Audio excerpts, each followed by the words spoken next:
You're listening to the Pace Radio Network here at paceradio.net. The opinions of the individuals during this broadcast are their own and may not be the opinions of their group or other organizations they may be involved with. All medical advice during our broadcast is not a medical opinion and should be checked with your medical physician.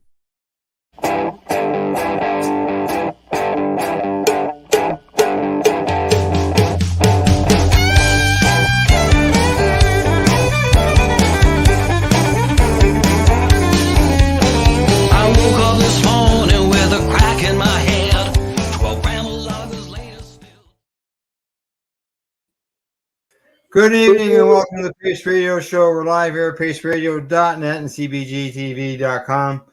Good evening, Tamara. How you doing? Not worth a shit, but thanks for asking. How are you doing, Hal? I'm doing better. I still got some pain in the ankle. Like, I'm not running or anything.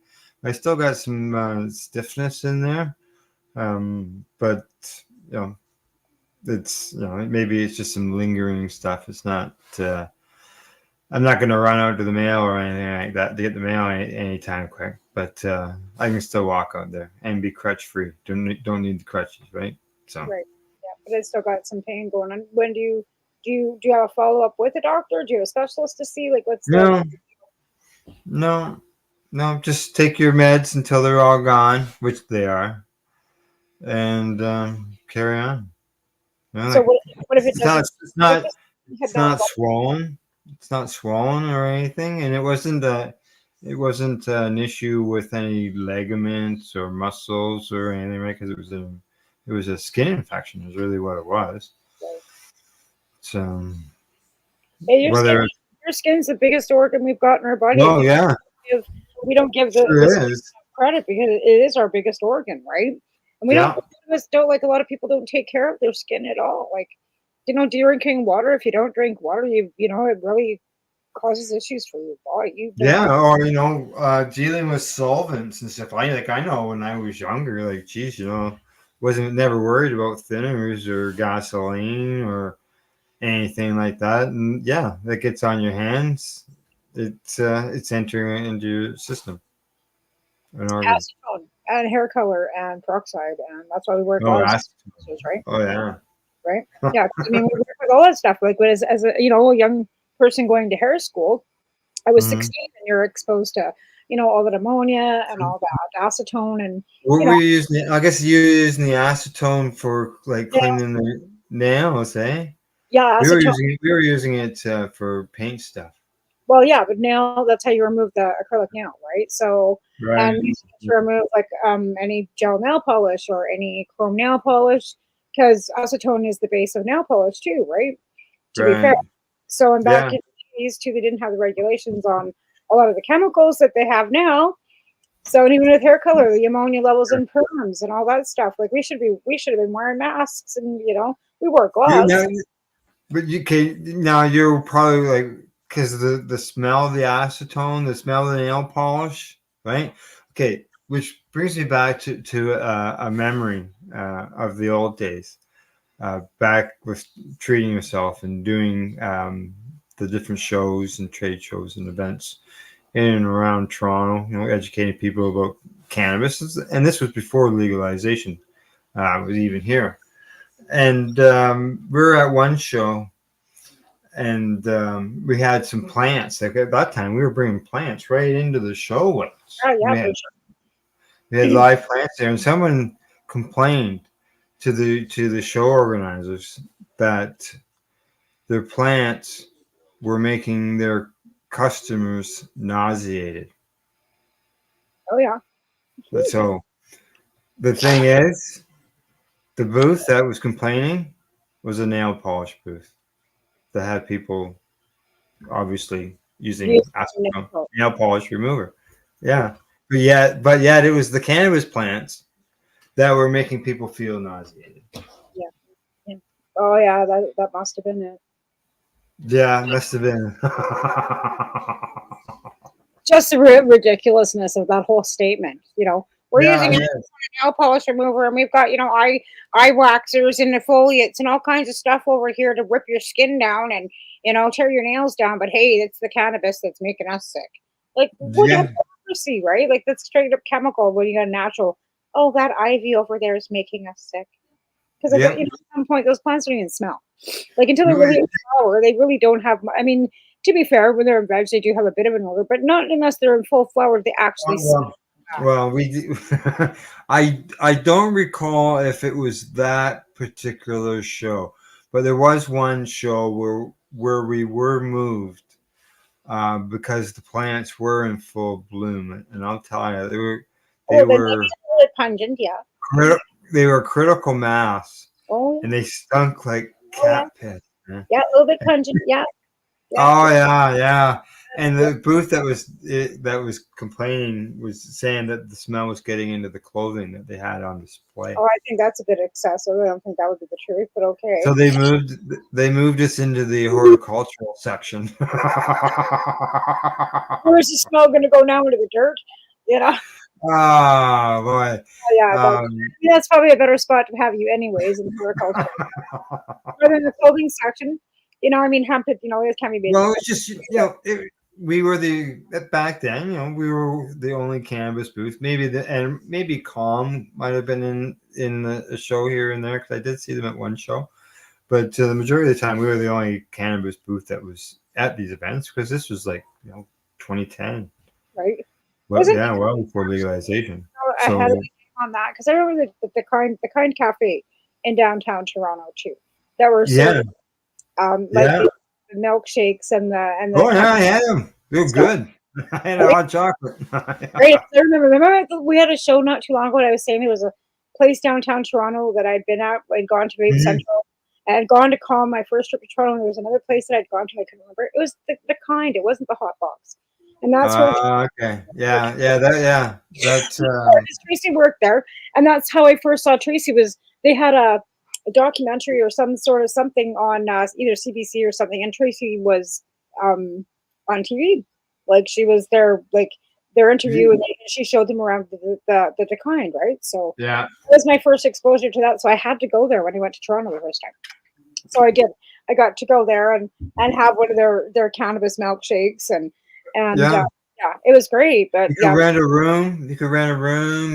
Like, I know often I went to Toronto and I went there and we could stay, like, not rent a room to sleep in, but you could rent a room to go into. They had big screen TVs. You could play video games, for private parties or whatever, right? And they had the smoking area upstairs on the up on the roof there, yeah. Smoke joints out there on the top of that. And that's right, because that's where we ran, right? It was the top there. I had to go and so it was great. Yeah, it was that's the people up there. That might have been the early on days when I had met Marco, even. probably this was probably 2012. I obviously knew Marco well before that. Yeah, I can't remember when it was actually raided and shut down though. But it was a place to go to. A lot of people did go to it. Yeah. There's so much that has changed. But I see that Ted Smith has got a new location. Yes. Today?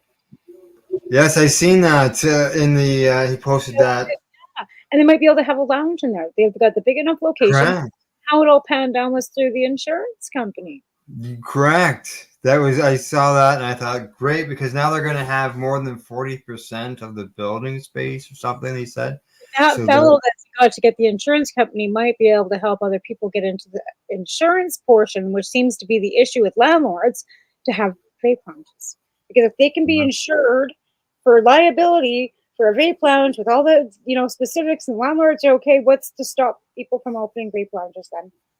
If the insurance, because if you can go to a city council or you can go to the provincial government and say, hey, we've got an insurance company that will insure us for liability, for whatever we need for our businesses, whatever. Yeah. Maybe a municipality will say, okay. Because when it breaks down to it too, through the legislations, right? You've got the federal government's legislations, which is the Cannabis Act itself. But every province then has its own legislations. And then municipalities are also included in that whole selection, right?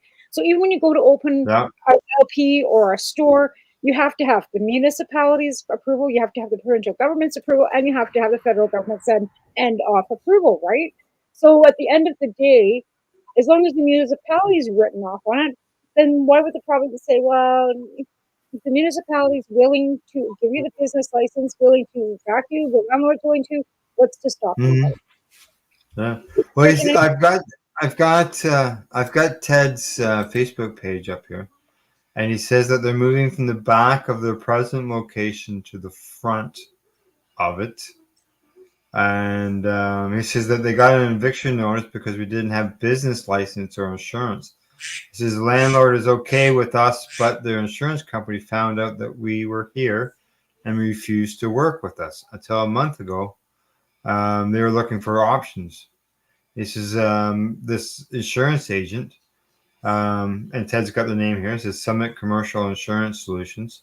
He says if you need insurance for especially legal cannabis, he says talk to these guys.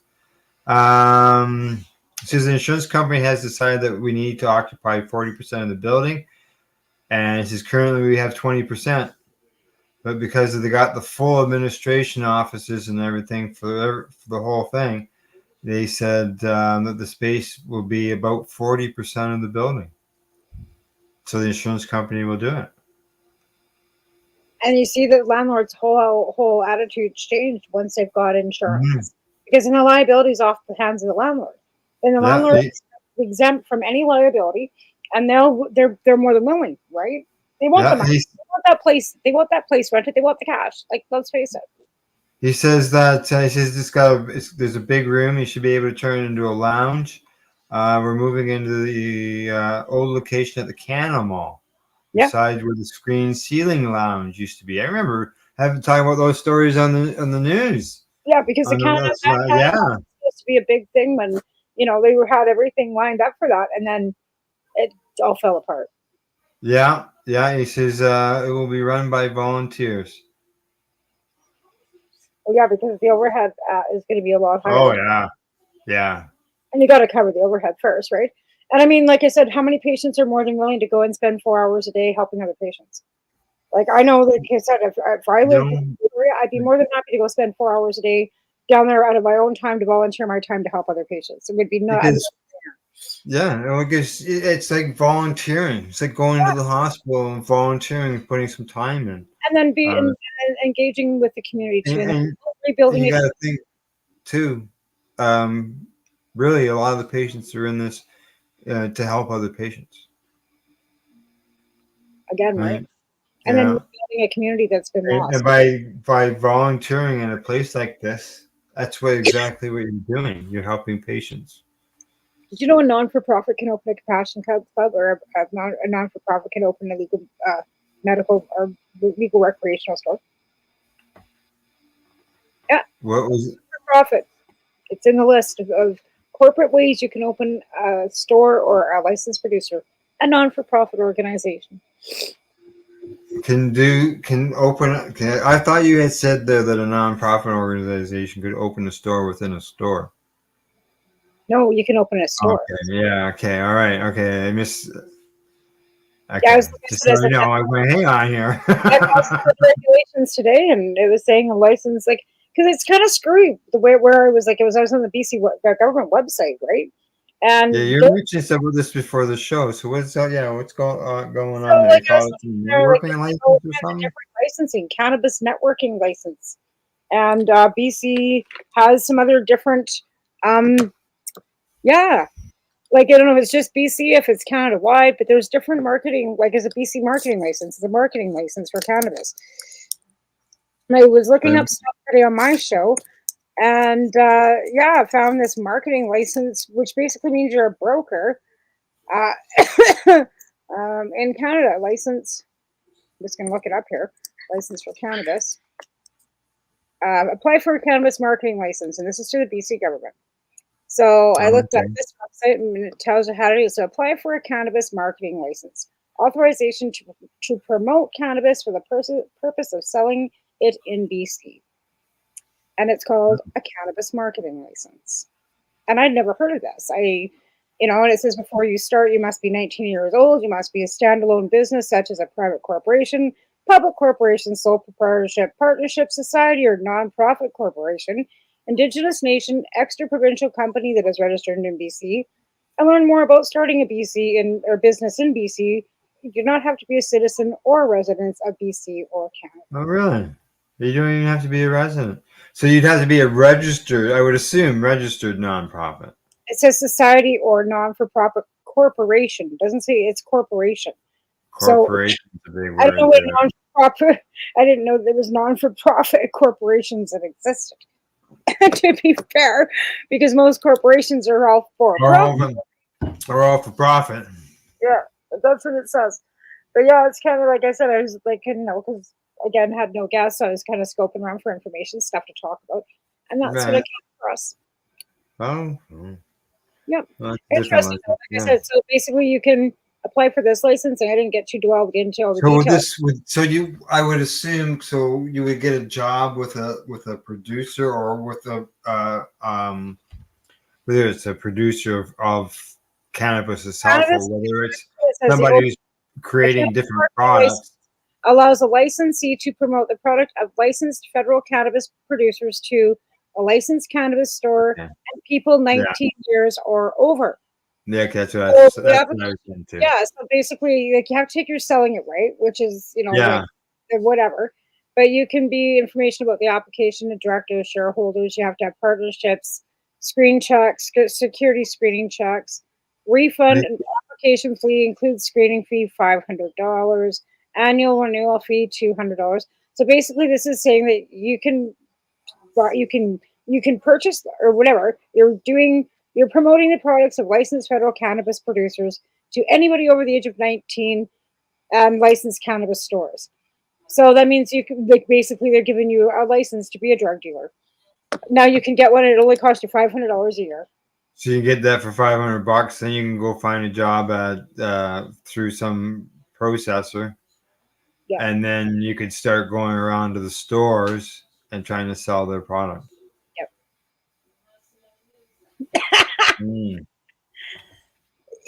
So in other words, it's just another way for the government to grab more money.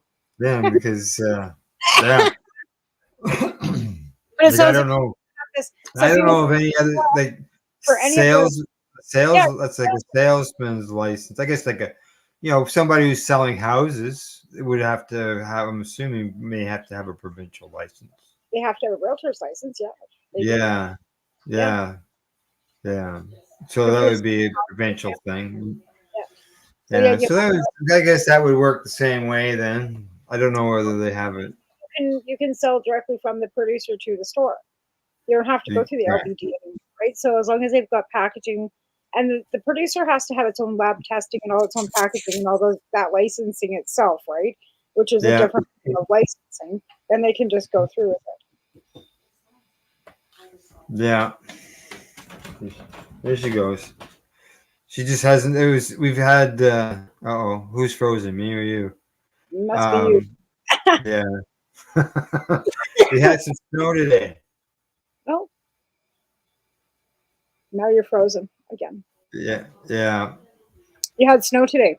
Yeah. We had some snow today, so find out how the satellite dish works in the snow. But it was actually I got out my snow boots. And I had the snow actually got deeper than the gravel in the driveway. Oh, that's insane. So, we got, we had about this much. It wasn't a lot. And then it melts, and then we have that much again, it melts. But we were around today. We had to go to get a prescription picked up, and noticed that the city was overriding. So that means we're probably getting snow too. Yeah, I'm seeing pictures online on Facebook groups, storm reports and stuff like that of snow like half an hour, 45 minutes north of me where they've got snow.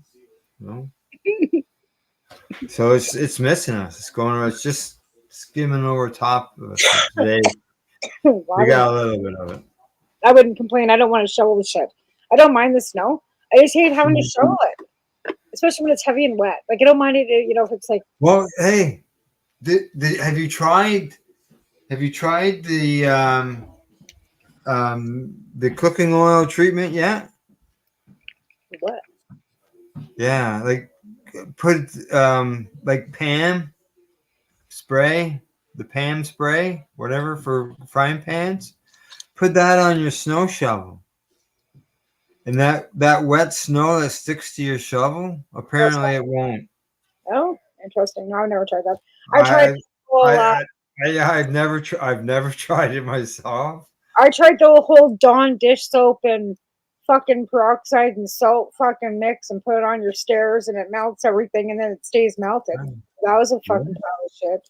That didn't work. Yeah. I tried it because everybody said, "Oh yeah, it works." Oh yeah, some stupid Facebook fucking post. So yeah, you know, got a big 5-gallon bucket, filled it up with water and you know road salt and fucking Dawn dish soap and peroxide. And, I went out and dumped it all over my front steps and you know waited, did the timing and you know did it. Yeah. Something about water and soap doesn't sound very gripping to me. That's what the brine is. All these liquid brines and stuff that they're using on our roads and our highways are liquid salt. So it's like salt, you know, like basically animated in water, right? And they spray it on the fucking road and then it dries and the water evaporates and the salt sticks and adheres to the road. And that's what's supposed to melt the fucking salt. But it only works till -11 road temps. And if it starts raining or if the snow is too wet when it starts snowing, it melts and runs the brine making the brine irrelevant because it's wet and melts and then runs off like rain. So then the roads are like fucking black ice because it's gotten wet and rained or gotten wet. The snow's melted quickly because of the brine and then frozen. Yeah. Believe me, I've done all the research on this because of you know, I wasn't going to argue with you because I know that you're involved with road crews when it comes to the winter time. Yeah. In order to help spread the word around. But that's why the brine doesn't work. It's not that the brine's ineffective. It's the fact that when the snow's first falling, it's wet and it melts because it hits the brine, which is salt, and then it melts and then it runs and then it turns the brine ineffective because the salt is now diluted and then it's gone. The snow's wet. So then it turns to ice because then it's just water and it freezes and then you get black ice. So it's not the brine that's ineffective, it's the fact that the brine's effective to -11 only. So they need to hit it with some undiluted salt then. Sand. Throw some sand in there. Well, they do that too, right? But then you got big heavy transport trucks going over bare so gravel sits on top of the road and a big transport truck comes, the gravel goes like this and goes and it's in the ditch. So then that's or it's in your windshield. Yes. Believe me, I heard about that too. So your happy medium is not until there's actually like a layer pack of snow on the highway so they can effectively throw down gravel and salt so that it actually sticks to the highway so it actually can effectively run off and have the gravel fit and stick. Until then, it's fucking near impossible to keep the highway clear. And that's just science.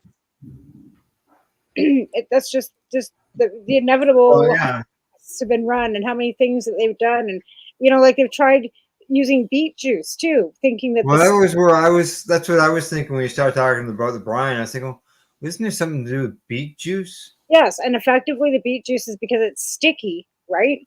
It sticks and adheres more to the highway, but then it becomes slimy because of the sugar breakdown in it. So it's not. So it hasn't been very. Just move to a tropical, warm country where we don't have to. Heat tape, like I've often said, why don't we just run a heat tape underneath the asphalt? You know, and run batteries, solar electricity, and just keep the highways a bit warm. Like I don't know. Like, you know, the Ministry of Transportation once said they don't care how they keep the highways clear. They can have hamsters out there with shovels. As long as they're adhering to the regulations, they don't care how they get it done, right? Take a while with that route. You got 1,000 hamsters out there with shovels, Ron said the one time. He goes, as long as they're, you know, keeping to spec, I don't give a shit how they get it done.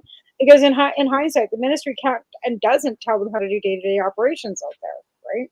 But there are so many, like, what if you did this and what if you did that? And again, being in different climate, there's 8 different weather systems within our area, different climate all through Canada. Oh, you're in the mountains. No wonder you got all the different conditions.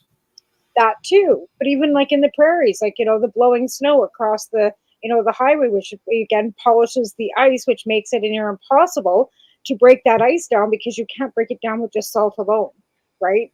It doesn't work. It just doesn't. Salt will sit on top and it'll bounce off too. So it doesn't get to sit long enough for it to be effective to break down that ice because it's bouncing, because that ice is hard. And then the salt is hard. So you get 2 hard things bouncing against each other.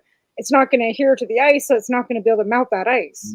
It needs to get broken down. That's where it's nice when people run over top of it, can help spread it around, but it can crush that. It does to a point, and also like the vehicles passing over keeps the road warmer. And there's a difference between road temperatures and air temperatures. Like the road temperature is always like a little bit lower than what the air temp is. So if it's minus 10 outside, it's like the road temp is likely minus 15, right? Mm-hmm. Yeah. They always say that even though it's 1 degree Fahrenheit out there, that road could still freeze.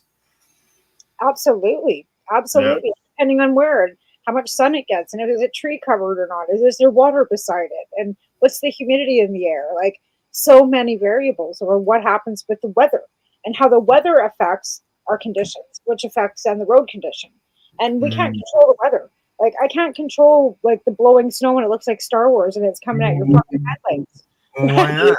That's not the main. That's not the main. I got a little bit of that today. That's not Justin Trudeau's fault. All right, promo time. We're almost to break. The CBG TV Bud Break, Volume 1. This is a book on different cannabis strains. I think in this one there is 20 strains in this book. All different kinds. God's Gift, Hindu Kush, Granddaddy Purple, Alien Bubba, Chem Dog. All these strains that are available, are reviewed in this book of the recreational legal market, or they are a separate market? They are a combination of all markets. Okay, so in this particular volume, it's not. I don't believe it's indicated where the product is from, but volume 2 is already in the works, and I believe that is indicated where it's from. That would be helpful because if people want to go out and try and source, correct, it would be helpful to know what producer produced it if that's where the samples are coming from, right? Yeah. So they know where to go. That's great. So there's other information. Good on Irene. Like I love the fact that she's doing this. Like it's great. Yeah. Terpenes, cannabinoids, anti-inflammatory information. Some notes in here. Forbidden fruits. Okay. What else? Well, we bought consumption ideas, different information. It's available. After the break, we'll talk about the fact that I think I still have the packaging, or maybe I threw it out. But we bought some legal edibles, say, for the first time ever, and actually. I have never talked to anybody. I don't think that's bought any legal edibles. So that'll be okay. We'll talk about that. Talk about that when we get back from the break. And time will break. When we return, Tamara and I will be talking about edibles. By the sounds of it, this is the Pace Radio Show.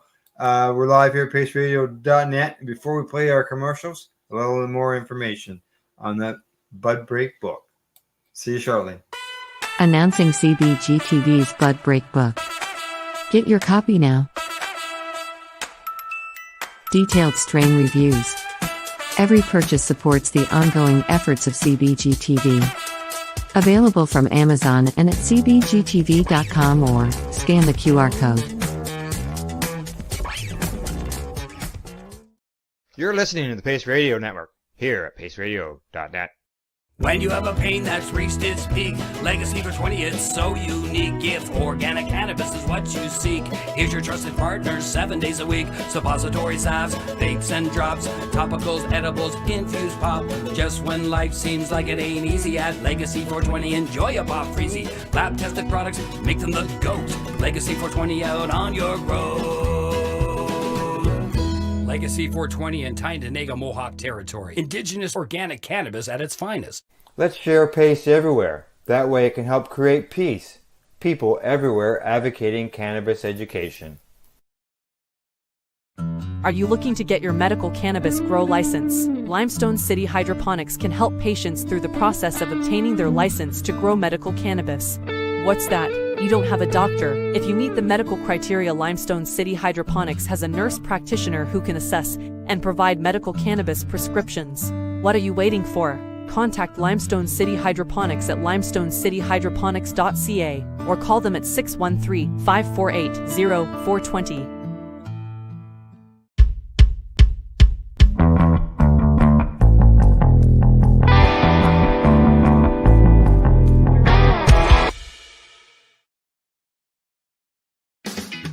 Enjoy the buzz of legalization with Campbellford Lifestyle Shop. From lights to plant nutrients, books, consumption accessories, and more, we've got all your basics to grow or consume cannabis. Visit our info center or take a look at our piercing services and body jewelry, now available in-store through Campbellford Lifestyle Shop, 17 Bridge Street West, Campbellford. PACE Radio is the People Advocating Cannabis Education Radio Network.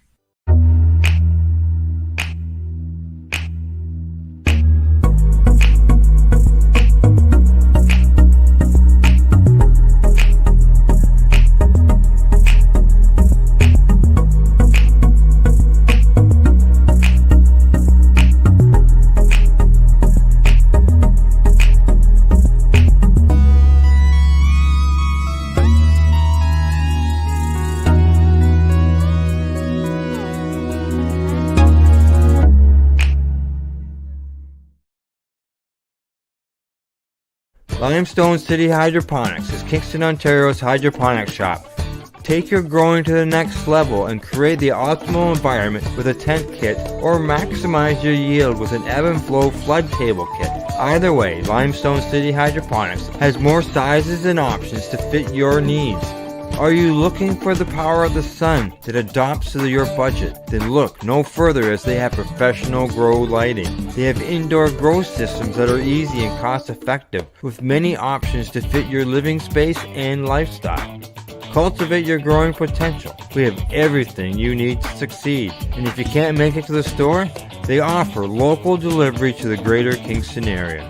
Remember, when you're looking for experts to help you grow, then look no further than the locally owned Limestone City Hydroponics, 105 Sunderland Drive in Kingston, Ontario. Call them at 613-548-0420. We are people advocating cannabis education here at paceradio.net. Hey, welcome back. You're watching the Pace Radio Show, and we are live here at paceradio.net and cbgtv.com. And Tamara and I were just stocking up a storm before the break. Tamara mentioned something about first time that she's ever purchased any legal edibles from a store. I haven't done so myself, and I haven't really talked to anybody who has. The only thing I think I hear about edibles was always about these lozenges. But yeah, so what'd you buy? Well, we bought some drinks last week. The cream soda. Me and Rihanna had a cream soda. Alvin had root beer. I wasn't a big fan of the aftertaste of those, to be honest. Did you find the carbonation didn't bother you any? No, it wasn't that. It just had some really funky aftertaste to it, and no fat. Like, it's 10 milligrams. So for me, it was like, whatever, right? So today, like, I mean, Alvin said he thinks he slept better, but I mean, Alvin's, I don't even know if, because I didn't. It didn't do it. Like, we we smoke cannabis too. But so today, my daughter decided that we went down there and she wanted to try some edibles. Okay, so we bought 2 caramels and 3 gummy bears. 2 gummy bears. Each package had, 2 candies each. They were 5 milligrams each. So a total of 10 milligrams for the package. In a package, correct. Okay, so 2 candies, right? Like two caramels and 2. She ate all of them, except for one of the caramels, 5 milligrams again. She ate the 3, which it was 15 milligrams, she hasn't slept. She's been up all day. It really, She bought more than one package then. well, she bought 2 packs. Like I said, one Okay. caramel one. So that was 3 Right. candies. Okay. Yeah. Right, so 15 milligrams, right? Or Yeah. 16. So yeah, 15 milligrams. Or no, a little more than that because they were 8. They were 8.4. In fact, the 2 gummy bears were only 8.4 milligrams for the total packaging. So that's not even a full 5 milligrams per candy. No. Yeah, that's only 4.1 a piece. Right? Again, and the caramels were made local by the Daicar Pharmaceutical Company here in Cranbrook. Right. Right. Afterward, the flavor She was was good. supporting a local business. Yeah, but they were a bit gritty. Like they had that like they weren't smooth. They weren't. The caramel was anyway. So that was my take on those. They were, like I said, again, no effect because I said it's not their fault. 5 milligrams does absolutely nothing. Yeah. I need 500 milligrams or more. 5,000 milligrams, yeah, maybe. Okay. All right. I have your next purchase for you. We talked about this. Go in and ask them for some capsules. Oh, I've seen those today too in there, and I Yeah, these capsules are 10 milligrams a piece, which means you can get. I seen 15 in a container, but you can get 100 in a container from the information I had read. Yeah. Up to 100. There's 1,000 milligrams that you're allowed in one purchase. Right. Yeah. I know. Right. Well, We're talking. Well, yeah, in one package. In one package, they're allowed 1,000 milligrams. Yeah. So Yeah. what when I was there, so it was 10 milligrams a capsule, 15 capsules, up to 150 milligrams in one package, which is 15 times higher than what you're allowed to buy in your gummies. And then they told me that was equivalent to the package was equivalent to 2.8 grams of cannabis. So I was allowed to buy more than 10 packages, or basically 10 packages of that. So I was allowed to walk out of there, buy 10 packages. That'd be 1,500 milligrams in total. And you could go in there and buy that 10 milligram package of gummies. Now I don't know how many packages of gummies you could buy, but that package was only allowed 10 milligrams, where I was buying a package that was allowed up to 1,000 milligrams. They're just capsules. If you want to chew a gummy, go buy a gummy. Just go buy a regular gummy. Swallow the capsule. See, and I don't care about the effect of the edible. Like I'm not a big edible eater anyway. Yeah. So it's not. They put me to sleep. I don't want to sleep. I want to function. That's what edibles do to me. Like I'm usually like a fucking melted on a couch. Like I don't want to be melted on a couch. I'm absolutely non-functional. So I just choose, not to eat them, which is fine. It doesn't help you. It doesn't slow you down any. No. Doesn't reduce the, as you always say, the squirrel in you. No. No, eh? No. Even smoking, it doesn't swirl down the squirrel. No, eh? Nothing slows down the squirrel. I don't even think the 5 ounce slows down the squirrel. I don't like. I was just like all over the place, like there's just too much going on right now, and I'm all over the place. Anyway. So in the end, like I don't know. I would say that like Rihanna didn't, like I said, she's just not raving about it. She wasn't like sleeping by. I figured by 4 o'clock, if they were any good, she'd be crashed on the couch. Absolutely not. She's still up. She didn't really, like I said, they were gritty, so I wasn't an overly good, though, not 100%, all on great. Gritty. What would it be gritty? Caramel, gritty. I don't know. But it was you've made caramels. I'm sure you made infused caramels over the days of all your candy making. I mean, I've never had a gritty caramel. They were gritty. Yeah, I don't. Yeah, that's all. Anyway, yeah, it was like, yeah, they were gritty. Just that's how they were gritty. I don't know. I'm like, yeah, like they didn't taste bad. They were just, and again, you don't taste any cannabis. They're using distillant. It says right on the packaging what they're using. Right? They're not using raw flour. They're using distillant. That's what I'm like. If they were using raw flour, that might explain the grittiness. But it says they're using distillant because I checked the packaging, and it's like, then it shouldn't be gritty. Yeah, that just They seems. obviously didn't get the sugar mix right. Maybe I don't know. Maybe Yeah. it'll be down to the heat on the sugar and and the caramel and adding the, adding the specifics to it, right? Like, no. Wow. But I bought this too. Again, we're, back to the legal, like this is, Daicar again, Cranbrook local made. Just like, what is it? It's a vape tip. Again, the vape Oh, yeah. tip, right? But I'm finding that these ones here don't plug, where this other one that I bought, it's plugging up on me. So I'm just like, are you kidding me? And it's a bigger one. It's like a 1.5 grammer. These are only 1 grammers, right? So I thought, okay, I'll buy the bigger one because, well, that's why they're bigger, because halfway through they fucking quit. And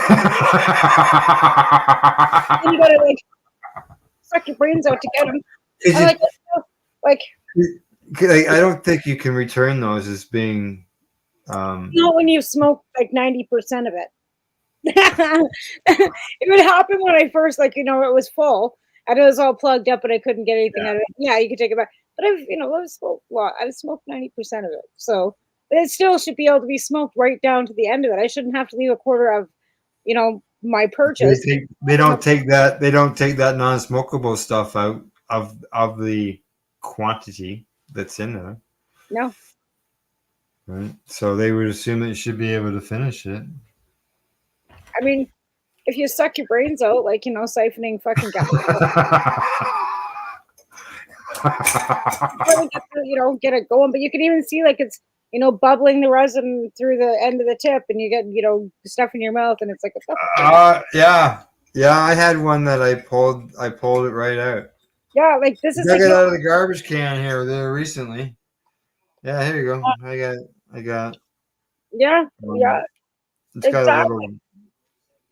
It almost looks like it's burning on the side. But I remember back when, in the legacy market too, they first started making these, because they were like I was saying today on my show, the government didn't teach us how to do this. We taught them. And it was the patients that taught them. It wasn't some, anyway. Yeah. But I remember them too, being really crappy. You buy a battery and it would last 2 minutes and then it wouldn't recharge, or it wasn't even rechargeable. You have to buy another battery, and it was a nightmare to use them. Yeah, you were showing us that last time. I remember having batteries like that. Still here. I remember having one like that too. Or you put them together. Yeah, just ridiculous. Or you try to plug them in with these stupid chargers, and then the charger would get stuck to the inside of the battery, and then yeah. All right. Now on to a different subject. People, some people like to travel and go places and stuff like that. So recently, actually, it was on Monday during the news. Kelly and I did a story on where you can legally, countries, it says here's 20 countries where cannabis, what do they call it? I gotta make sure I got this right. Cannabis is legal. Okay. 20 countries where cannabis is legal. So we went, wow. So we just covered some of the countries. And some of them I was really surprised about. Ecuador, they say it's Ecuador. Medical cannabis is legal. But the problem is it's only allowed 1% THC. Wasn't Ecuador one of the first countries that legalized all small amounts of drugs? I just thought, wow. Okay, and then Thailand, they're on there, and they're usually in the news, but they're going to be changing some things. Mexico, Malta, Colombia, Georgia, South Africa, Portugal, Luxembourg, Argentina.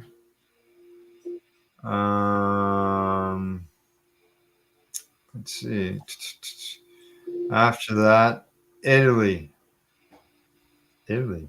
Italy, yeah. They say that they have a cannabis use prevalence of 10% of the people in Italy consume cannabis. Interesting. Yeah. Spain, Netherlands, Czech Republic. Mm-hmm. It says it decriminalized in 2010 and legalized medical in 2013. Chile. Wow.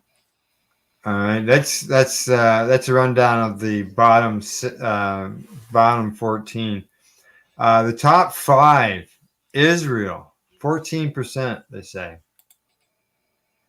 decriminalize private use of cannabis for citizens over the age of 18. They said that did that in 2019. Gee, they just have a lot of pop-ups in here. Patio tables are dotted with people openly rolling joints and lighting up without a second thought. Ironically, smoking cannabis in public places in Israel is normal, but we can't light up a joint like they say there. Rolling it on patio tables, picnic tables, sure, but we can't smoke in parks either,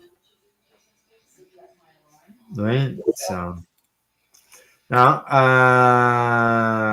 number 4, Uruguay.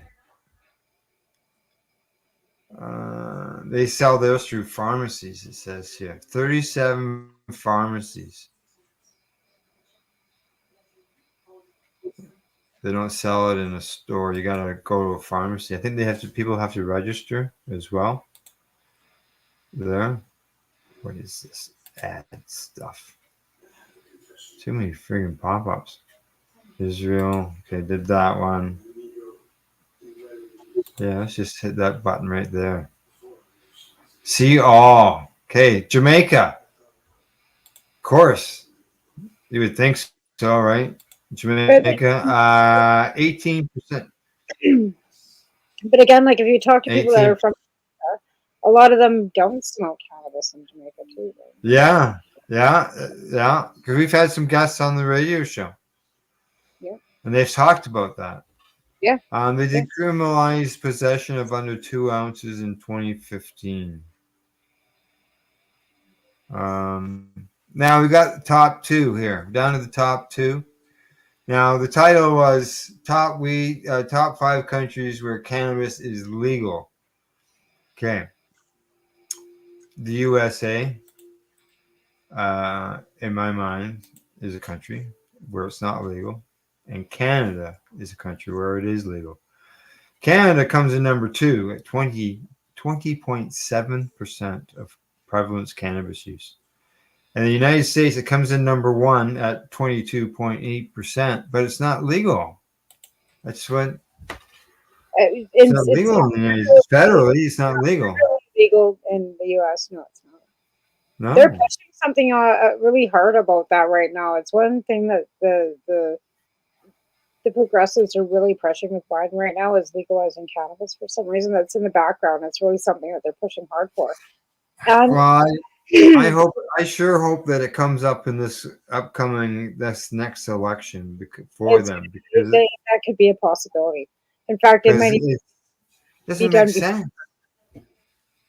Not when 90% of their population, uses it, and the fact of the matter is that they've got very few states that aren't legal anymore.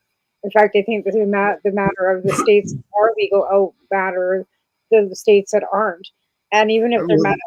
But I mean, the laws in Georgia and stuff, we know in Louisiana are the shit. 42. And, they're not great, but they've got some sort of something, right? So. Well, they don't allow they can't do interstate and all that because of federal lines, so on and so forth. Right, because of that. And even county to county in some states, right? So if they federally actually legalized it like they did in Canada, which, eliminated the whole county to county and city to city, even though cities could often having the recreational stores, it's still not the police force and say, Tabor, Alberta, that say it's not legal here, we're going to arrest you. That would not fly in Canada, right? They can't have one town that's saying it's not legal here. We're not going to adhere to that. We're going to arrest people. Where in the States, county to county, they could do that. One county's legal, one county's not. Sheriff sitting there. You got caught down in Arkansas. Now you're across the line over here and wherever, and we're going to bust your ass and throw you in jail for one joint. And that happens. Yeah. When you're because you're crossing the state into different states. Like, I could see if it's federal legal, I could see, because from what they say, if a state wants to have it, wants to have something according to the Coles memo, they go ahead and do that, and they're going to be ignored. They don't want to spend federal resources on something that the state has decided when it came to the cannabis issue. Right. Those states individually have whether they want to allow to sell in different districts, just like we had here in Ontario. Whether we wanted to opt in and opt out, but they got to with so many states with it medical, and then like you said, legal. I think it's at that just crossing that half point where it's legal, and there's going to be more at these next elections, because there's more ballots that are coming out to legalize it, and some of them are initiatives by the citizens. So there's going to be even more that are going to end up with legal. Legalized medical pot. Like 55 to 60%. 55 to 60% of the U.S. population lives in a place where it's legal. Right. But again, like in Denver, right, or in Colorado, when there was counties that opted out, and then all the counties that opted in were getting new parks and new schools, and the other ones were getting. They're like, where are they getting that? Well, because they're getting their taxation money back from cannabis sales. A jackass. That's so many benefits for your community if you use it properly. The benefits are outweighing even for people that don't consume it, because of the tax money that's kicked back to the provinces, that are kicked back to the municipalities, help with infrastructure, schools, and education. Like no matter. I can tell you. I can tell you in a report that we did in the news within the last week, there was places, Toronto, city of Toronto, plus other smaller cities, towns, and everything, that are screaming. And this isn't just here in Ontario, but the fact that the provinces haven't passed money down to those municipalities. So that trickle down effect is got a bit of a restriction in there somewhere. But that's on the provinces, because the provinces are getting But I know down in the States they've been very successful, and communities have been able to build things from the taxes in order to improve the community. That are probably not trickling it down. It's probably every conservative government in the fucking in the country. And that's what people don't understand. Like Canada. I didn't look into that, but you can start here in Ontario. It is. Ontario, like look at Doug Ford. He was selling fucking green belts for fucking to his buddies for fucking golf courses. Like, fuck, like seriously, like. Mm-hmm. Why is he even still there? Like, why is he even still the premier of Ontario? Same with Scott Moe. Like, why are they? And then Danny Smith today's got egg on her face because the feds just went in and put in a great big initiative with another huge company out of Europe with natural gas, and it's all profiting and benefiting federal initiative. And she had to go in there and put egg on Daniel Smith's face. It was. Anyways, gonna have some more jobs. Yeah, could have. I see. Talking about government, I seen a notice this week that Epidiolex, which is a pharmaceutical CBD EpiPen for kids. Kids have been using it and stuff like that in other countries. Some have had some success, some haven't. But it's got approved. You got approved, huh? Injecting CBD, like yeah. You haven't seen it. You haven't heard of it? No, haven't you? I like that. Yeah, I'm gonna. Yeah. I don't think I like that idea. Injecting stuff with it. No, really. I probably spelled it wrong. Is it beneficial? Drugs.com. I don't like that idea. EpiPen injecting CBD. This doesn't sound right. I mean, nasal sprays are one thing. EpiPens. Yeah. So you don't use it if you're allergic to cannabidiol or sesame seed oil. So what, you're putting CBDs with sesame seed oil and injecting it in your body? Some people have thoughts about suicide while taking it. No thanks.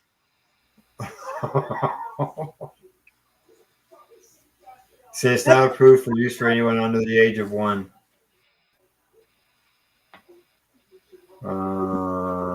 Really?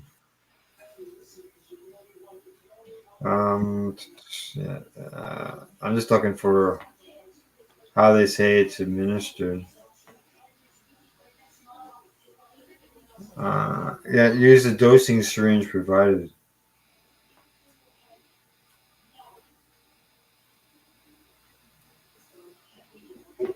Well, even feeding tube. Wow. Trying to see what else. Thought about freezing, not freezing. Dosing information. Yeah, the vet system syndrome. Tuberculosis, psoriasis. And what else? Thanks. That's what it looks like. Yeah. So that's what it says. But yeah, I didn't know anything about that end of things. The suicide thoughts. I thought, wow, really? I mean, you're injecting sesame seed oil and CBD into somebody in an like, and who's, like I said, what crackpot's putting that together? I'm just trying to find out. That just doesn't seem like I want to inject into my body. It doesn't. They're probably like running from a COVID shot. Yeah, really. That's like seriously. Like, what kind of, like? It's like these other people. I'm gonna get a vitamin B drip. What the fuck are you doing that for? You have some crackpot fucking IV in your fucking arm and drip some shit into your fucking veins. It's vitamin B. Like, fuck off. Like, that's my doctor's gonna do it. Yeah, no. Oh, it's my naturopath or my crackpot. Yeah. okay. Here it goes. It is available as a liquid that you swallow. There you go. Okay, well, if you swallow it, that's fine. I'm down with the swallowing, but I couldn't imagine when you said EpiPen. I'm thinking, if you inject that into a fucking baby's like leg, like what the fuck? Like, yeah, I don't know where I got that from, but obviously it's wrong. But it says here, it's available as a liquid solution that you swallow.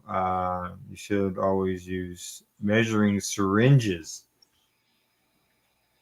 Well, So yeah, they want you to measure it with a syringe and then swallow it. that makes sense. But I was thinking, fuck, who's coming up with fucking? When you see the sesame seed oil and CBD, I'm like, and they're injecting it. Well, What? hey, at least we looked right into it to find out what it was. Oh my god! Yeah, that'd be a big fat. Yeah, yeah, that was probably some early. But you know what? They like even suppositories or something. Like, some people go like, you're gonna stick a suppository of cannabis. Like, that's kind of like the tampon soap with vodka. Yeah. Drunker kind of thing. Like, so that was the whole thing with the suppositories. The kids nobody's using those for medical. They're thinking they're going to get higher if they showed up their hoo-ha because they were soaking tampons with vodka. Like, oh. So nobody's using them suppositories at the cannabis. They are recreational, right? They think they're going to get higher. Fucking kids, these kids, like, seriously, they do the stupidest shit. These are the Tide Pod eaters. Remember, Al? They're Tide Pod eaters. They're showing vodka soaked tampons up their butts so they can get drunker faster. Like, these are the things these people are doing. Right. So I read on further. This says that you can just take that syringe and just stick it in your mouth. Swallow it. But that means without a needle on the end of it. So without a needle on the end. Correct. Needle on the end, stick it in your mouth. Yeah, you can actually buy an adapter that goes on the end of the syringe that you can put on the end of a bottle, and the adapter is sort of tapered, that fits right into the bottle, Yeah, I use it with my micro life for my garden. So, all right, break time. Off we go. Gonna listen to our sponsors, help pay some bills. Other than that, you're watching the Pace Radio Show. We are live here at paceradio.net. And I found the break. You're listening to the Pace Radio Network here at paceradio.net. When you think of the number of unique products developed in the fields, kitchens, and labs at Legacy 420, it's hard to think that one stands out above the rest. But tell that to the thousands of people who have tried this amazing breakthrough product. This is our Sacred Salve. This is actually our extra strength. It comes in 5 different strengths. It's all natural, all organic.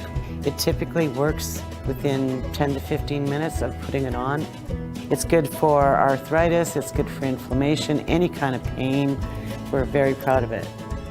Sacred Salve, so easy to apply, along with soothing relief. To select a strength that's right for you, come in and talk to your trusted partner. Legacy 420 out on your road.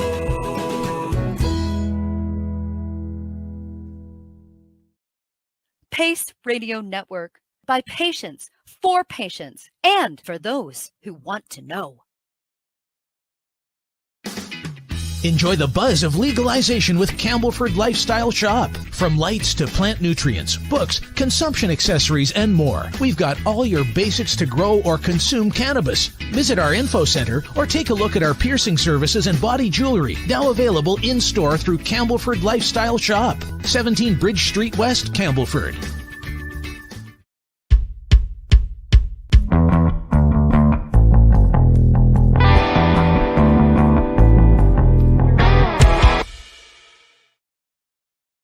Are you a cannabis content creator?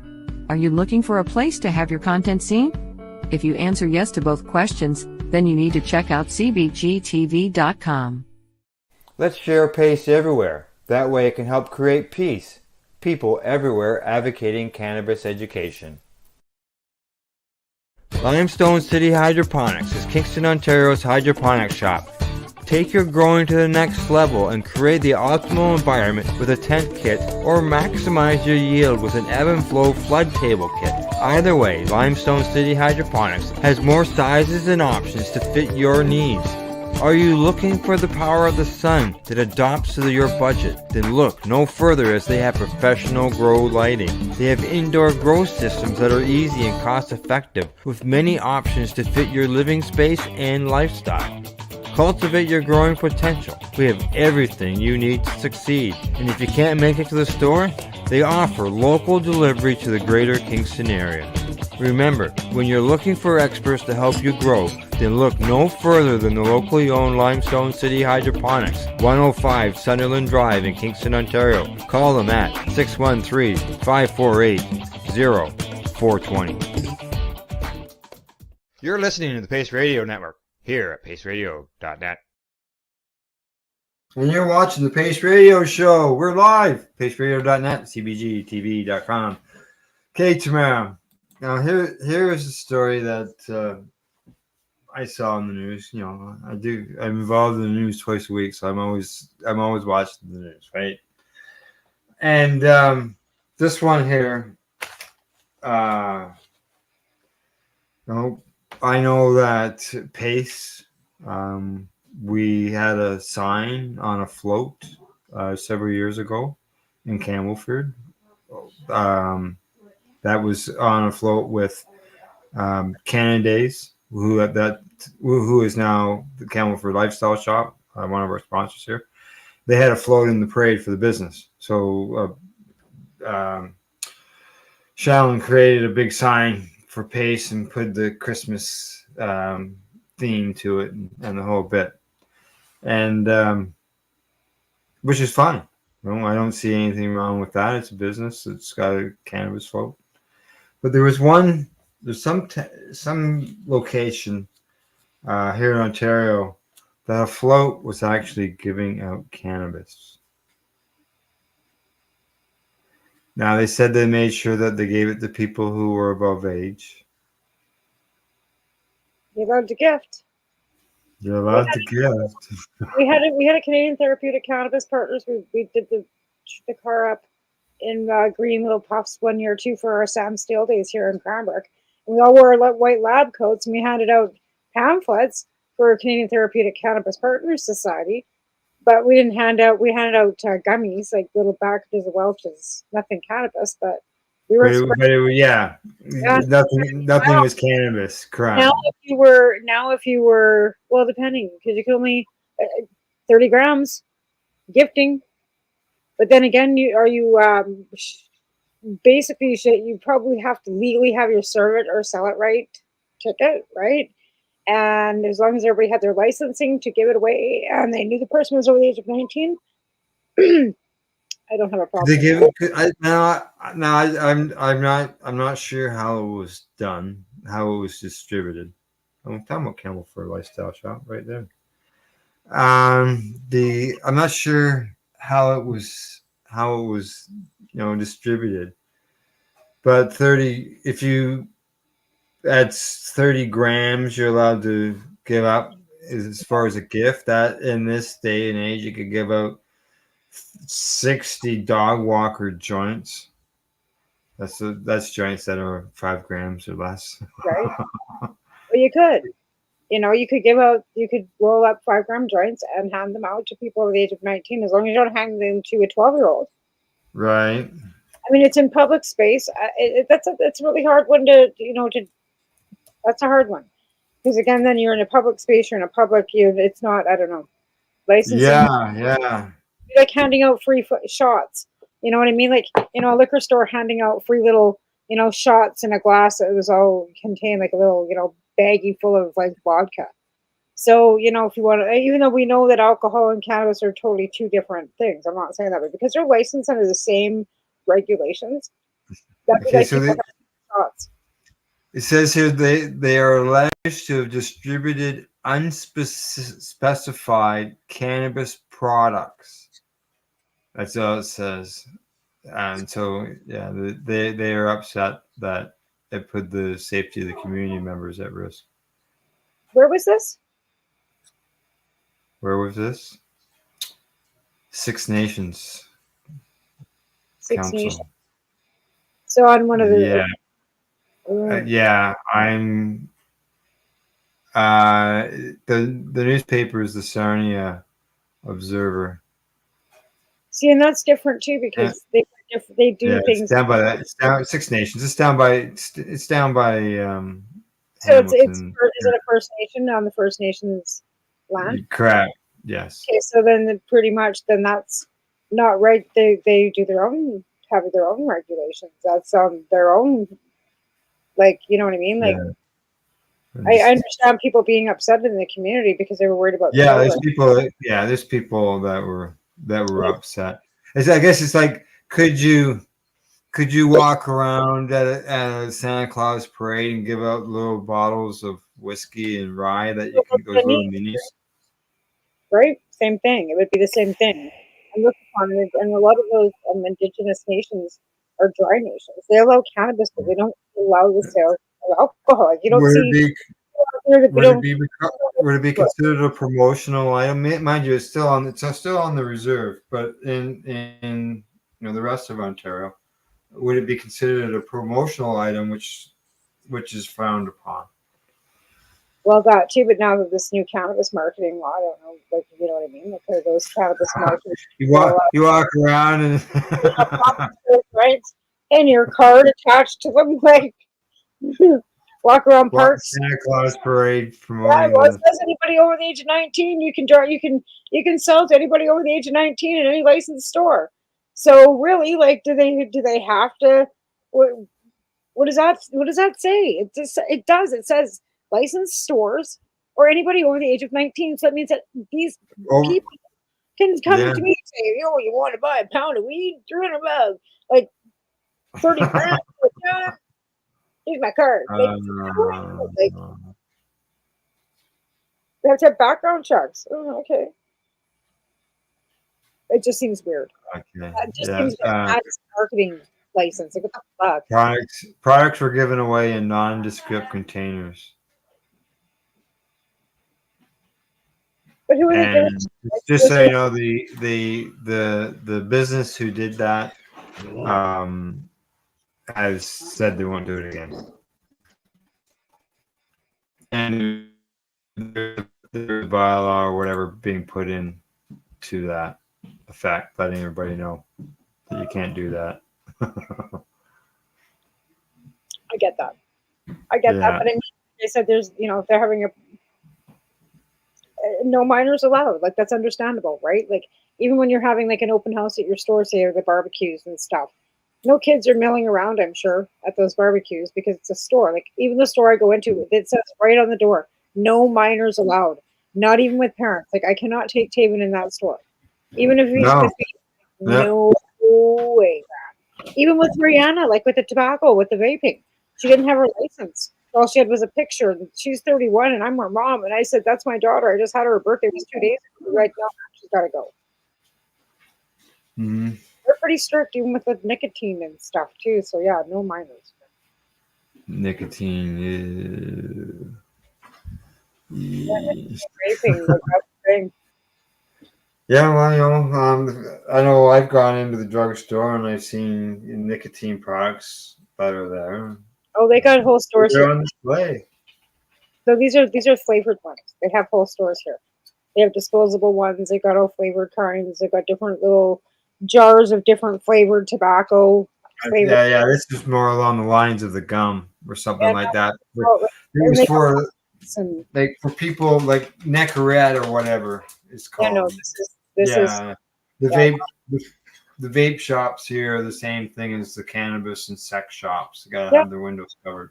Yep. Same here too. Yeah. They have to all be like blacked out, have to be over 19.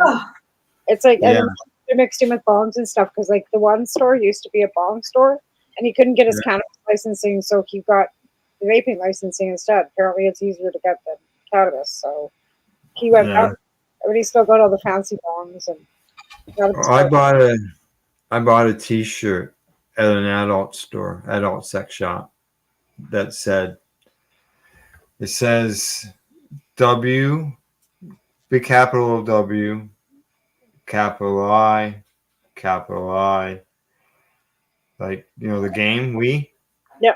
And then it in a completely different color and completely different font. It has a D, apostrophe D on it, right? So they felt that for them to carry cannabis related products was fine because the store was called Forbidden Pleasures, and they felt that cannabis was a forbidden pleasure. Yeah, absolutely. Yeah, and cannabis product, that's the thing. Like, I mean, a lot of the stores have the glass and stuff, and the papers and stuff too. But not as much. Like the one store I go into doesn't have a lot of glass. They have papers, but they don't have a lot of glass. The other store I go into has a bit of glass, but not a lot. So the glass store, the one glass store that we've got here, like it's like I said, went into the vaping. It still seems to do okay. But imagine the vaping is what's keeping it open, not the bongs. Right. Right, because I mean, those are kind of people. I don't know. Like I said, you can buy them at the BC liquor store too. One. Like it's a BC liquor store, whatever conglomerate with the cannabis. It's all owned by the BC Liquor Commission. Yeah, but don't you have to walk in one door and out the other door to go from the liquor store to the cannabis store? No, there's a pizza joint between them. So the cannabis, the BC Liquor store. Okay, so you can't. The Panago pizza. No, you can't. They're not connected. They're not combined. They have to be 6 meters away from a liquor store. So this is exactly probably 6 meters. Because like I said, it's like the liquor store that's always been there. And then it's the Panago pizza front. And then it's the cannabis store and it's the BCLCB liquor store. Yeah, because you've got a mixed system out there, right? It's screwy. Because like I said, now you got people that can, the micro crafters and the producers can go straight to the stores and they don't have to go. They can get around the LBD. Well, there you go. You could go get a job at a micro producers. Oh, I'm good. And go around and sell their product. There's got to be somebody in the legacy market that that you could. Oh, I'm good. I don't want any part of it. I really don't want any part of it anymore. I just think it's ridiculous with all this hoopla. Like I'm good. I'd rather just be educated and I'm doing, what I've always done. What you're doing now. Yeah. And be involved with the recreational market because they really don't care about people that use cannabis for medical reasons. They just don't care. And the more and more you get into the industry and you see the legalization and what it's doing, they don't care about people's medical needs. It's that's I've talked to a few people recently about the medical end of things and program, and it's the concern of how long is it till it's is it going to last? Is it still going to be around in 5 years? No, probably not, because not enough people really give a shit. Like I said, a lot of people just gave up. It's not that we gave up, but even growing now, it's not even lucrative enough because of the fact that you can't even, take any overage anywhere else to, make it so that it's not costing you a lot of money as a patient. There's nowhere to go with it. No, well, yeah. A lot of patients have said it to the idea was to grow your own, right? But I mean, how much can you grow? Even if you've got the space and the time, how much can you really grow? Can you consume? And can you store it for as long as you need to store it to be able to consume it? You can only give so much away. I just, yeah. It depends on I would say it depends on the individual, each individual circumstance. Obviously, somebody who's growing it for themselves, patient, would have a problem doing so. Probably in a apartment, even if you get away with it, just the fact that you'd have to have probably a couple tents, a few tents in a room in order to have your bloom and your veg separated. And how much room you have, and then still have the smells of having to run around and having electricity, and how much electricity can the department handle on its own? And and I we had a mutual friend who lived in a condominium, and she got to grow her cannabis in her condo. Had to go through all kinds of hoops and jump over several hurdles, air quality tests, and the whole bit before getting the approvals, but they received them. Yeah. So, but there are other people. They like myself. I'm out in the country, and people can have all kinds of room. Yeah. To grow in. Yeah, and so again, individual circumstances, right? Yeah. And lots of people, like I said, are to the point too. As we get older, don't have the energy. Even a lot of people that retire, that's the only thing that keeps them going. So again, all individual. I couldn't imagine right now, what I did when I had Taven. I had 200 plants growing in my basement. I had an 18-month-old kid running around, and goats and cows and chickens, and I was thinking, Jesus fucking Christ, what the fuck was I thinking? Yeah, but how big were those plants? No, they weren't huge. They were like 5-footers, and they were in the basement. Okay, still big enough. I had 3 stages going on coordination. I had a clone box, which would have 50 to 100 in it, and then then the rest was 30 and 30, right? Like I know patients that they were just getting them as clones and throwing them on a table, and then basically flipping them within 2 weeks. And having on them, and and then you just grow. They were just growing stuff, that was like 1.5, 2 feet tall. Yeah, no. I always grew them up to be like I said, we had the 3. We had a clone box, and then have the veg room and get them to be 5 feet, and then put them in a bloom. So have 30 in veg, 30 in bloom, and then have the clone box, which would add up to the 200 that we were allowed, 98 that we were allowed, right? And that way kept it going. So we were always taking down about every 4 to 6 weeks, and then one was going in. So it worked out. So we were coming off 3 pounds. Correct. So it's an assembly process. Yeah. The clone goes from clone to veg. Yeah. And then when the bloom comes down, the veg goes into the bloom room. We had a sunshine go into the veg room. So that had lights on it that would run that would turn around in the room, right? Because that had the sunshine motor. And then I had other lights on the side, so I was getting 3 to 5 pounds because I had 5 lights going or 6 lights going. Yeah, so you're vegging the whole time that the plants are in bloom. So you're vegging for 8 weeks. And then throwing them in there. Oh yeah, I know what you mean. Yep. And that way you've got a good base on them too. Like you actually have something to grow Good on. roots. And once they start getting heavy with with buds, you just take fishing line is what I would do, and I'd hang them from the roof with tacks, and would be holding up all these big branches, and then I'd be pulling them down so that the light could get in between them, and cutting off the fan leaves, and it was quite a production. But that was a 5-hour a day thing for me that I had to do because I wouldn't get down the stairs because his knee was buggered. So it was me doing all the damn work down there. Like, and I grew some beautiful fucking Burmese hash, but Well, I've seen that of your granddaughter. It's beautiful. I don't know. I was actually going to this picture here. Oh, nice. You see how the roots, eh? Yeah, that looks nice. Yeah. She's going in a new pot. Yeah, no, I took mine down. It's all still like sitting in jars, like curing.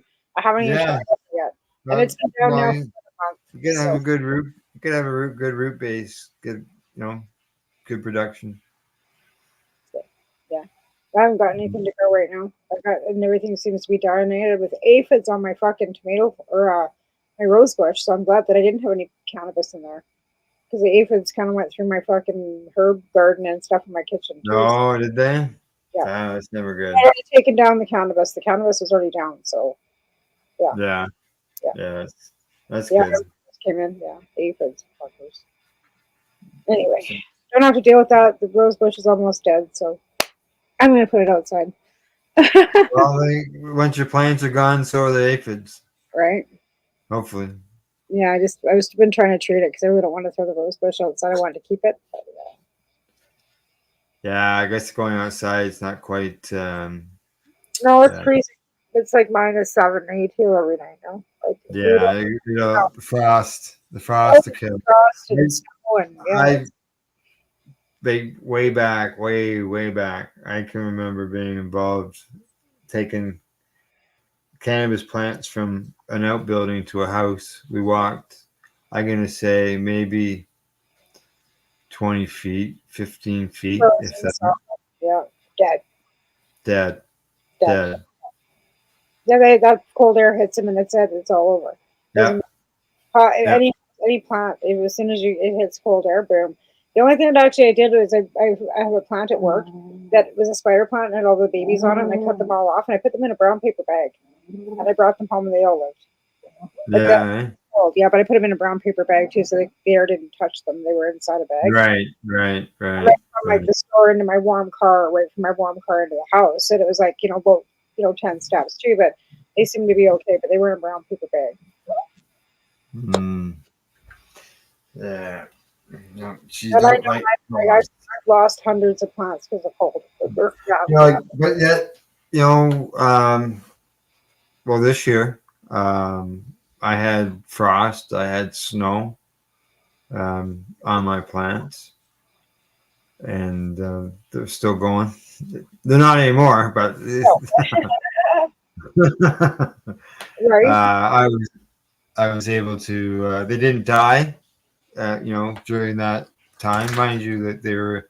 If it got super frosty, then that would have been a different story. But a light frost, they survived all right.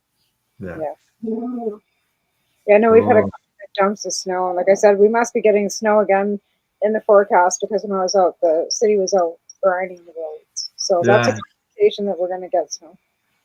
We're getting it. It's in our forecast. Well, I mean, it is the end of November. Like, to be fair, it's December 1st on Friday. And like, Friday, it's like, Friday, like, when did this happen? Yeah, but it's still fall. That's still fall. Winter doesn't arrive for another 3 weeks. Yeah, the leaves haven't fallen off the trees here. Haven't they? No. Oh, hell, ours are all gone. No, I still got leaves on my lilacs. I still got leaves on my willows. Like, it's cold, but I mean, like I said, even my grass is still green when the snow melts and it warms up. It was like 0 the other day. Yeah, our grass is still green. But yeah, it's weird. It's today, weird. Well, this is the most snow we've had this year. Yeah, I haven't been outside in a couple hours. But it's scary because in hindsight, I don't want the snow because like I hate shoveling the shit. To be fair, but we need it. If we don't get some snow in the mountains, if we don't get any snowpack, we are going to have such a bad fire year next year. It's going to be so bad. Like we need the snow. Well, like I hate to see wells are subject to, they gain by the snow because of the runoff, the melt fills the wells up for people who like ourselves out here in the for our drinking water are all dependent upon the snow here. Yeah, all of them. There's lots of we all love a 20 warm year all the time, but our climate, everything around it is there's lots of things that rely on us to have a regular winter. Yeah. Right? Yeah, including wildlife, right? That are not safe because it's not cold enough, like the bears. Yeah. It's been a huge here. We've had people mauled by grizzly bears, which has never happened before. They should be sleeping, but they're not. They're running around hungry still because, it's just bad. Yeah. Well, I know I got some video footage out back of a small deer that was going to from little bushes and trees, going to them, and I said, "The gal looks like it's looking for something to eat." Yeah. But there's nothing on the trees. No. I don't know whether deer eat cedars. They'll eat cedars. Oh yeah, they'll eat them right down to the bone. That's why I don't have any left. They ate mine right down to the bone. We usually wrap them in burlap sacks. They should have food then, because we got cedars back there, and so see what happens. Yeah, they eat all our cedar bushes. Yeah. Yeah. Alrighty. Well, I see it's the end of the hour and a half in the show. So shout outs. This is the shout out time. You got anything? We've been only talking for an hour and a half. Is there anything you missed? My next show on Cannabis and Coffee with Marijuana, I do have a guest booked. And I'm getting Melissa Ellsworth on. She's from Cape Breton. She's a frontline worker that has been fighting with WCB out there for quite a few years to get the tribunal, went through the tribunal, got to speak in legislation, and things are starting to pan out, but she's also applied for MAID. So she's been on my friends list on Facebook for a long time, but I've reconnected with her on TikTok, actually. So just speaking with her and watching some of her TikToks, it piqued my interest again, and I'm going to have her on the show next Wednesday, and hear her story, because it sounds like it's something that we need to hear. But yeah, it deals with the legislations of the province, WCB, and her rights as a cannabis patient. Yeah. And my shout out is going to go to the Cannabis Temple Market that's happening this weekend in Keene, 12 First Street, I think is what the address is. Keene's not very big, believe me. You won't get lost. Just look for the building that has the most vehicles parked around it, and that's more than likely will be it. And it's it's Christmas themed, right? So it's a market along that line. Cannabis and non-cannabis products will be there. So check that out. Other than that, thanks to our sponsors, Legacy420.com, the Campbellford Lifestyle Shop. It's where you get your bongs and dongs. And woo! And Limestone City Hydroponics.ca. And big thank yous to our watchers and our listeners for tuning in the program. Thank you and good night. And don't forget the Bud Break book. Check it out. Amazon and cbgtv.com.